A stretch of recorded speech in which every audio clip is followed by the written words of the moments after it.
ورحمۃ اللہ وبرکاتہ۔ دعائے برائے سچی توبہ کرنا۔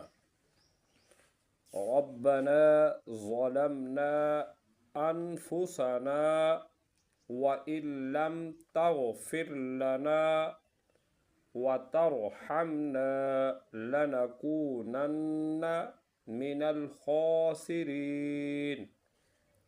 ترجمہ: اے ہمارے رب، ہم نے اپنی جانوں پر ظلم کیا، اگر تو ہمیں نہ بخشے اور ہم پر رحم نہ فرمائے تو ہم یقیناً خسارہ پانے والوں میں شامل ہو جائیں گے۔ اللہ تعالیٰ نے فرمایا، اسی رمضان شریف کے صدقے ہم سب کے تمام صغیرہ کبیرہ گناہوں کو اللہ معاف فرمائے، آمین ثم آمین یا رب العالمین۔ السلام علیکم۔